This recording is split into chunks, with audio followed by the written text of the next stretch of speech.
we discuss force between two current carrying wires in this lecture.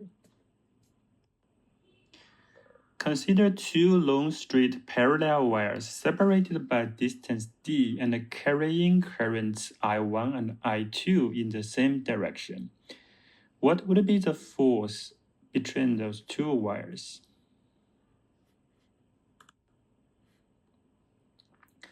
Wire 2 would create a magnetic field B2 which equals to mu naught I2 over 2 pi d at the location of wire 1.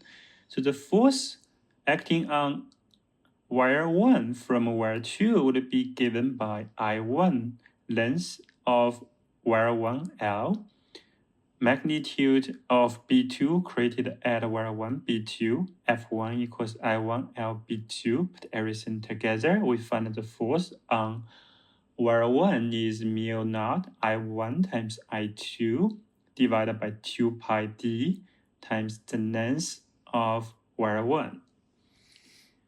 The direction of F1 is pointing into wire 2 due to right-hand rule. And the direction of F2 acting by wire 1 on wire 2 is directing toward wire 1 due to right-hand rule, which is understandable because those two forces are action-reaction pair.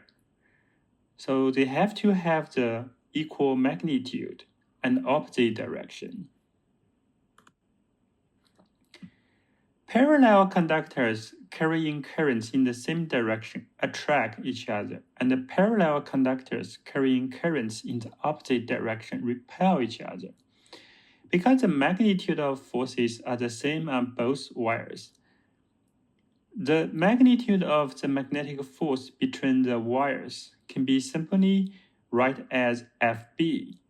The force per unit length is given by mu naught I1 times I2 divided by 2 pi d. We can use this to define what is 1 ampere.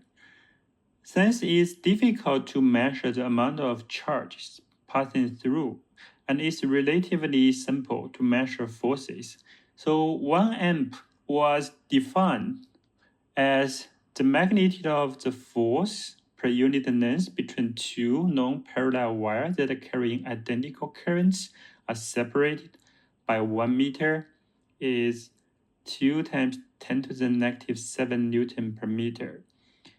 Then the current in each wire is defined to be 1 amp.